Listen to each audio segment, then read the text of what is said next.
नमस्कार दोस्तों। हमारे चैनल में आप सभी का स्वागत है। गीता जी बहुत ही सुलझी हुई औरत है। आज उनके घर में उनकी सबसे छोटी बहू का आगमन हो चुका था। गीता जी के 4 बेटे हैं, 3 का विवाह हो चुका था और आज सबसे छोटी बहू भी आ गई। गीता जी बहुत खुश थी। चलो, अब उनकी जिम्मेदारी पूरी हो गई। गीता जी की कोई बेटी नहीं थी। बेटी को पाने की ख्वाहिश में ही उन्होंने 4 बेटे को जन्म दिया था।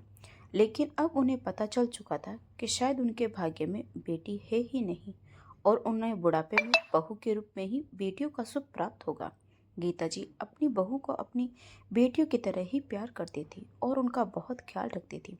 सारी बहुएं भी गीता जी का बहुत ख्याल रखती थी क्योंकि वह सास नहीं, एक माँ की तरह उन्हें प्यार करती थी और उन्हें कभी ऐसा लगा ही नहीं कि वे अपने ससुराल में हैं। गीता जी ने घर का माहौल ऐसा बना रखा था कि सब एक दूसरे से मिलजुल कर रहते थे। किसी को किसी से कोई दिक्कत नहीं थी और कोई लड़ाई झगड़ा भी नहीं था। गीता जी ने हमेशा अपने परिवार में एक सामंजस्य बनाए रखा था ताकि उनके जीते जी परिवार में कोई परेशानी न आए। गीता जी के चारों बेटे अपना अपना अलग अलग बिजनेस करते थे। गीता जी के पति भी अपना बहुत बड़ा बिजनेस चलाते थे। उनकी दूसरी बहू के आने से के कुछ दिनों बाद ही गीता जी के पति का देहांत हो गया। गीता जी शुरू में बहुत टूट गई, पर उनकी बहू ने उनका बहुत साथ दिया और उनका ध्यान रखा। उनका ध्यान बटाने के लिए ससुर जी का बिजनेस उन्हें संभालने को कहा, तो गीता जी ने बोला कि मैं यह नहीं कर पाऊंगी। तो दोनों बहुएं और चारों बेटों ने बोला, आप यह कर सकती हैं माँ, और इससे आपका मन भी शांत रहेगा। और गीता जी ने अपने पति का बिजनेस धीरे धीरे संभाल लिया और इस तरह से वह भी खुश रहने लगी। गीता जी के पति ही सारे घर की जिम्मेदारी संभालते थे। उनके बेटों का उन्होंने अलग अलग बिजनेस करवा दिया था और सबके बिजनेस अच्छे चल रहे थे। घर भी उनका काफी बड़ा था, जिसको उन्होंने सोच समझकर बनवाया था, जिसमें उन्होंने 4 अलग अलग फ्लैट निकाल रखे थे और साथ ही एक बहुत बड़ा घर था जिसमें करीब 10 कमरे थे। दो दो कमरे हर बेटे को और 2 कमरे गीता जी और उनके पति के लिए थे।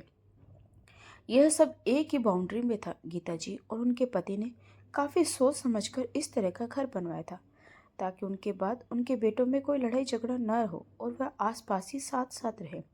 इसीलिए चारों फ्लैट बिल्कुल बराबर एक जैसे बने हुए थे। गीता जी और उनके पति का कहना था कि जब तक साथ रह सकते हैं हम इस घर में रहेंगे। उसके बाद सब अपने अपने फ्लैट में प्यार मोहब्बत से रहना, कोई लड़ाई झगड़ा कभी नहीं होगा। सब बेटों का बिजनेस भी समय रहते गीता जी और उनके पति ने अलग अलग करवा दिया था ताकि उनके बीच मन मुटाव न हो और सब अपना अपना कमा खा रहे थे। क्योंकि गीता जी का संयुक्त परिवार था तो घर का सारा खर्चा गीता जी और उनके पति ही उठाते थे। अपने व्यक्तिगत खर्चे बच्चे खुद उठाते थे। इस तरह से बहुत अच्छे से उनका परिवार चल रहा था। किसी को किसी से शिकायत नहीं थी। गीता जी ने बहुओं पर कोई रोक टोक नहीं रखी थी। हर काम के लिए नौकर थे और किसी के ऊपर अतिरिक्त काम का बोझ नहीं था। कुल मिलाकर बहुत ही अच्छा और प्यारा परिवार था। अब अपने सबसे छोटे बेटे की शादी करने के बाद गीता जी को ऐसा लगा कि उन्होंने गंगा नहा ली और सबसे छोटी बहू के घर आ जाने के बाद उसकी प्यारी सूरत देखकर तो गीता जी खुशी से फूले नहीं समा रही थी। उन्हें लग रहा था कि उनका परिवार पूरा हो चुका है, बस उनके परिवार को किसी की नज़र न लगे। बाकी तीनों बहुएं भी बहुत खुश थी। अब सारी देवरानी जेठानी मिलजुल कर बहुत मजे करेगी और हमेशा साथ साथ रहेगी। लेकिन गीता जी की छोटी बहू बस देखने में ही खूबसूरत थी, मन से बहुत काली थी, जिसे कोई समझ नहीं पाया था और किसी को यह आभास नहीं था कि छोटी बहू के रूप में घर में एक घर फोड़ू प्रवेश कर रही है जो इस घर को बर्बाद करके रख देगी। कुछ ही दिनों में छोटी बहू ने अपना असली रंग दिखाना शुरू कर दिया। सबसे पहले तो छोटी बहू ने इस बात पर हल्ला मचाया कि बाकी भाभीियों के कमरे में बहुत अच्छे इंटीरियर है और मेरे कमरे में क्यों नहीं। यह तो जानबूझकर किया गया है क्योंकि वह सब चालाक है और मेरा पति बेवकूफ़ है। इस तरह की बातें गीता जी के घर में पहली बार किसी बहू ने की थी। छोटी बहू की बातें सुनकर गीता जी को पहली बार बहुत गुस्सा आया। उन्होंने अपने छोटे बेटे मोनू की तरफ देखा। मोनू की हिम्मत ही नहीं हुई अपनी पत्नी पूजा से कुछ कहने की, क्योंकि वह बहुत तेज जुबान की और मीठा मीठा बोलकर अपने मुंह से मीठा जहर निकालती थी। मोनू ने बेबसी से माँ की ओर देखा तो माँ को समझ में आ गया कि पूजा किसी को कुछ नहीं समझती, ना अपने पति को और ना ही किसी और को। उन्हें अपने छोटे बेटे पर भी तरस आ गया। आज गीता जी के घर में पहली बार ऐसे घर तोड़ने वाले शब्द सुनाई दिए थे। उन्होंने उसे तुरंत वहीं समाप्त कर देना सही समझा, नहीं तो उनका इतना अच्छा परिवार जो आज तक मिलजुल कर रह रहा था बिखर जाता। इसीलिए थोड़ा सख्त होना जरूरी था। उन्होंने बहुत सख्त आवाज में अपनी छोटी बहू पूजा से कहा, तुम्हारी हिम्मत कैसे हुई ऐसी बातें करने की? इस घर में किसी बहू के साथ कोई भेदभाव नहीं हुआ है। और रही इस घर की बात, तो यह घर मेरा है और इसमें सबके लिए बराबर के 2 कमरे हैं और इस घर का सारा खर्चा मैं अपने पैसों से उठाती हूँ। लेकिन अपने व्यक्तिगत तो खर्चे बेटे बहू स्वयं उठाते हैं। शायद मोनू ने तुम्हें बताया नहीं होगा, सबको एक जैसे 2-2 कमरे शादी के बाद मिले थे। अब किसने अपने कमरे को क्या इंटीरियर कराया है वह उनका अपना निर्णय है और उन्होंने अपने पैसों से करवाया है। तुम्हें भी वैसे ही कमरे दिए गए जैसे बाकी लोगों को दिए गए थे।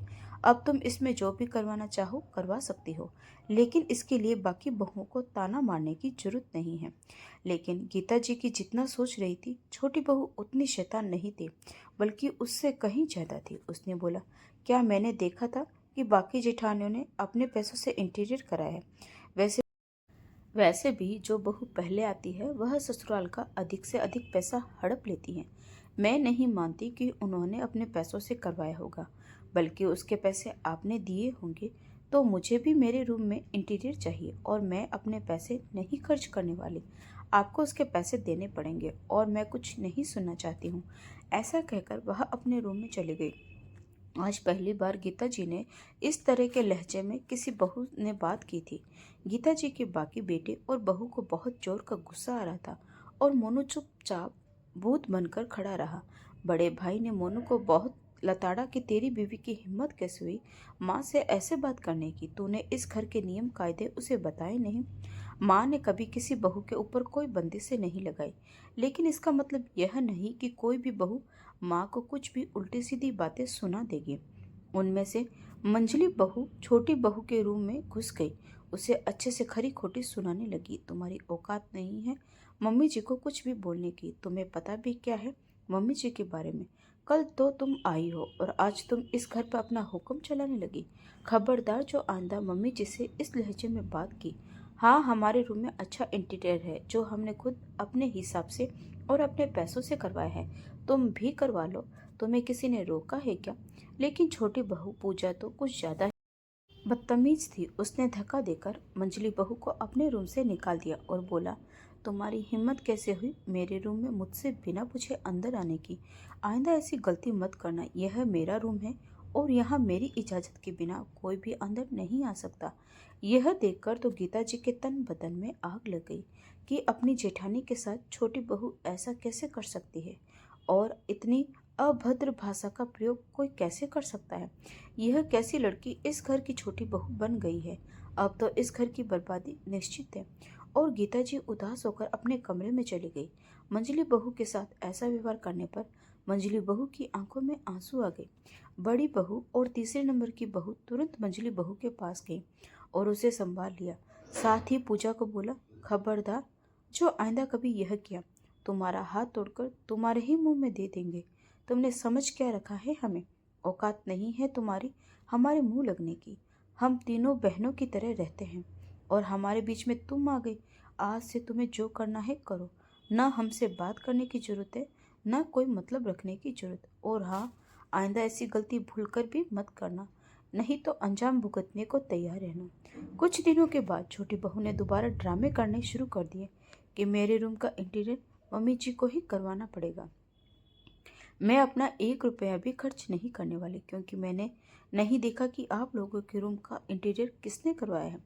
मम्मी जी ने ही करवाया होगा और आप लोग सब मिलकर झूठ बोल रहे हैं। और मोनू को क्या पता, वह तो ऑफिस में रहता है और वैसे भी शादी के पहले कोई लड़का इन बातों पर ध्यान नहीं देता। गीता जी को लगा कि घर में कुछ ज़्यादा ही कलह हो रहा है, तो उन्होंने बोला, ठीक है, तुम जो करवाना है करवा लो, मैं सारी पेमेंट कर दूंगी।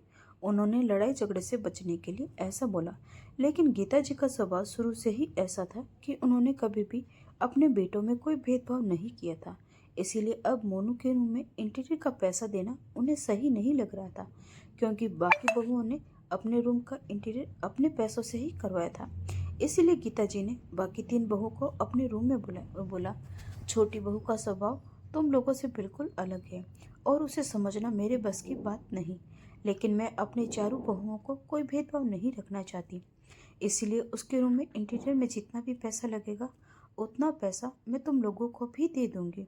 इस पर तीनों बहुओं ने बोला, नहीं मम्मी जी, हमें पैसा नहीं चाहिए। हमें पता है छोटी बहू का स्वभाव हम तीनों से अलग है और उसकी वजह से ही घर में पहले ही बहुत परेशानी बढ़ चुकी है। आप उसके रूम का इंटीरियर करवा दीजिए, शायद इससे उसे शांति मिल जाए। छोटी बहू हर वक्त अपने रूम का दरवाज़ा अंदर से बंद करके रखती है और फ़ोन पर बातें करती रहती है। वह सिर्फ खाना खाने के लिए ही रूम से बाहर निकलती थी और उसे बाकी घर से कोई मतलब नहीं था। गीता जी को समझ में आ चुका था कि छोटी बहू के स्वभाव की वजह से उसका संयुक्त परिवार टूटने के कगार पर आ चुका है और जल्दी ही इस परिवार में अलगाव निश्चित है। खैर, इंटीरियर का काम हो जाने के बाद छोटी बहू ने फिर नया ड्रामा शुरू कर दिया। अब उसका कहना था कि शादी में उसे बाकी जेठानियों से कम जेवर चढ़ाए गए हैं। गीता जी ने बोला, मैंने कभी अपनी बहू में कोई भेदभाव नहीं किया और सबको शादी में बराबर सोना चढ़ाया है। हाँ, जेवर के डिज़ाइन में ज़रूर अलग है और उनका वज़न लगभग बराबर ही है, लेकिन पूजा यह बात मानने को तैयार ही नहीं थी। उसका कहना था, मैंने फ़ोटो में भाभीियों के जेवर देखे हैं। बाकी भाभीियों के जेवर मेरे जेवर से बहुत ही ज़्यादा भारी है, जो कि फ़ोटो में साफ पता चल रहा है। गीता जी को समझ में आ चुका था कि पूजा हमेशा कुछ न कुछ बवाल मचाती ही रहेगी और हर बार उनसे ऐसे ही पैसे ऐंठती रहेगी ताकि वह अपने बाकी बेटों के हक के पैसे पूजा को ही देती रहे, जो कि किसी भी तरह से सही नहीं था। इसीलिए गीता जी ने बिना कोई जवाब दिए वहां से जाना ही सही समझा। अगले दिन छोटी बहू के पिताजी का फोन गीता जी के पास आया। थोड़ी बहुत औपचारिकता बातें करने के बाद उन्होंने भी वही बात कही कि आपने मेरी बेटी को बाकी बहुओं से कम जेवर चढ़ाए हैं, तो आपका ऐसा भेदभाव करना सही नहीं है। अब गीता जी को समझ में आ चुका था कि पूजा का स्वभाव ऐसा क्यों है। जब उसके माता पिता का स्वभाव ही ऐसा है तो उन्होंने वैसी ही शिक्षा पूजा को भी दी होगी और उसे रिश्तों में से ज़्यादा पैसों का महत्व बताया होगा और बेईमानी करना भी सिखाया होगा। अब गीता जी को यह समझ में आ गया था कि यह सब पूजा जानबूझकर कर रही है ताकि सास की कमाई के अधिक से अधिक पैसे उसके पास पहुंच जाए। इसीलिए गीता जी ने अब तय कर लिया कि वह पूजा बहू की कोई भी फिजूल की मांग नहीं मानेगी। उन्होंने पूजा के पिता से कहा, आपको और आपकी बेटी को जो करना है कीजिए, मैं आपकी कोई भी बात नहीं मानने वाली। अगले दिन पूजा के पिताजी गीता जी से मिलने आ गए और फिर वही बातें बोलने लगे कि आपको अपने सारे बेटे बहू को बराबर ही देना चाहिए, कम ज़्यादा नहीं देना चाहिए।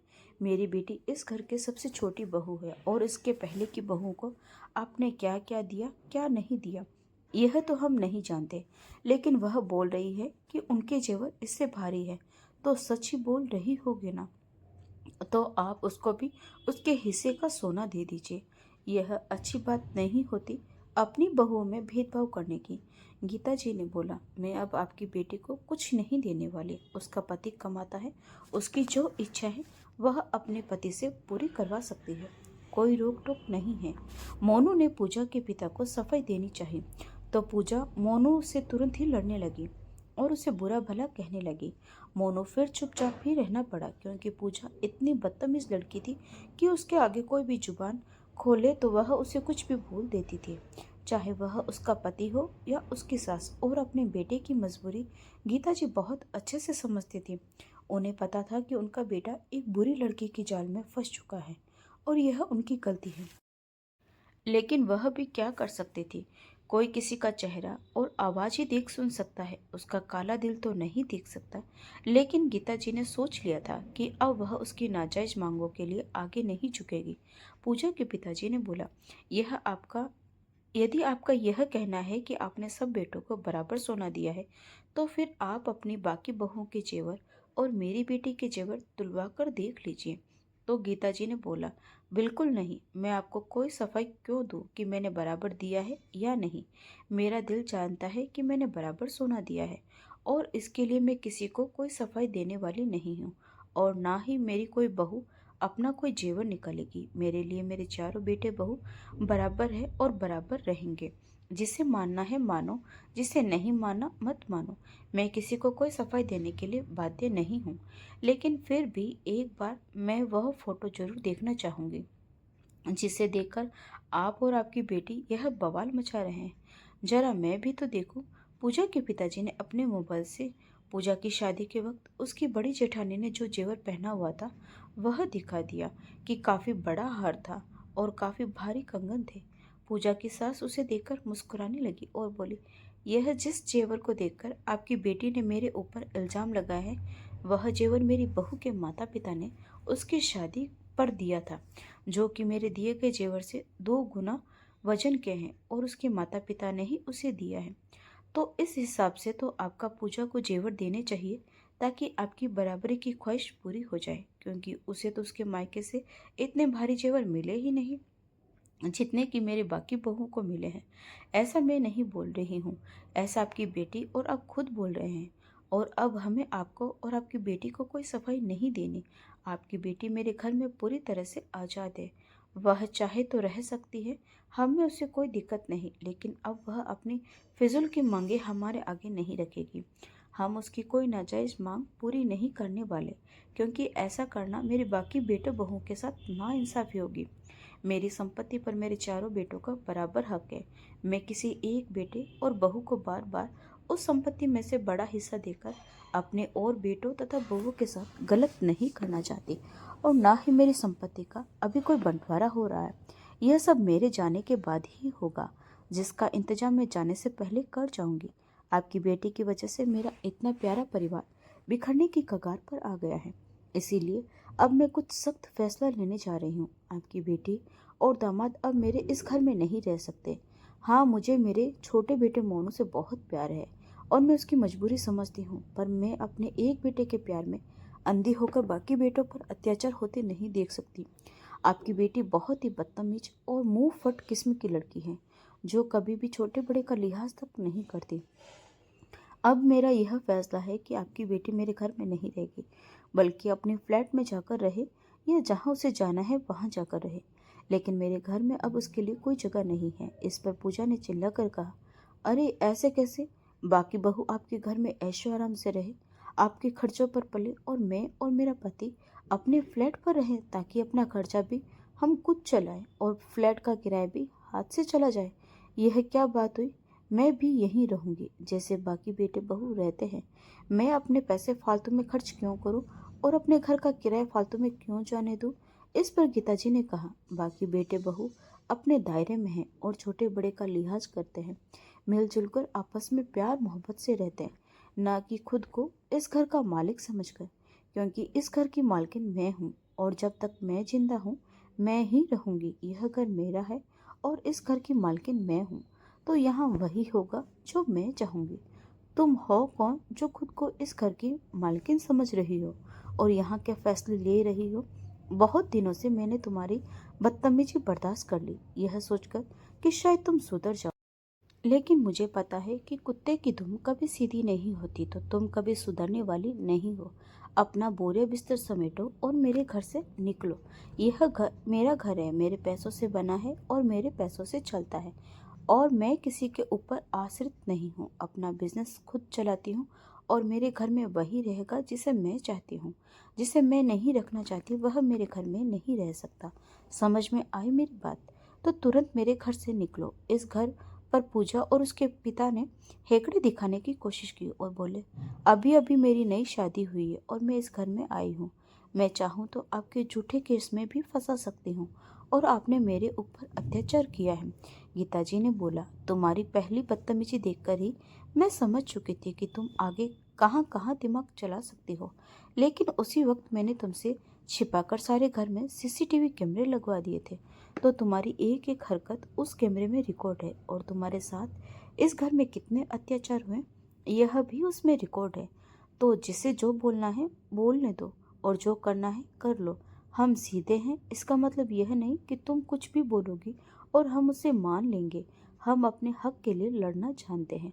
और हाँ, तुम अपनी जेठानी, सास और पति के साथ जिस बदतमीजी से पेश आई हो वह भी उस कैमरे में रिकॉर्ड है। और यदि पढ़ी लिखी होगी तो तुम्हें बहुत अच्छे से पता होगा कि घरेलू हिंसा का केस सिर्फ तुम ही नहीं कर सकती, तुम्हारा पति भी तुम्हारे ऊपर कर सकता है, क्योंकि तुमने उसके ऊपर बहुत अत्याचार किए हैं। तो तुम्हारी भलाई अब इसी में है कि सुधर जाओ, क्योंकि हम सीधे साधे लोग हैं, प्यार मोहब्बत से रहते हैं और तुम्हारी वजह से इस घर में नफरत की दीवार पैदा हुई है।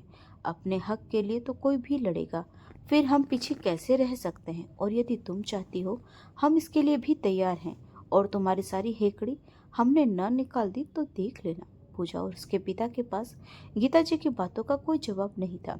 मोनू अपनी माँ को देखकर मुस्कुरा रहा था और इशारे में बोल रहा था कि माँ, आपने जो कुछ भी किया बहुत अच्छा किया।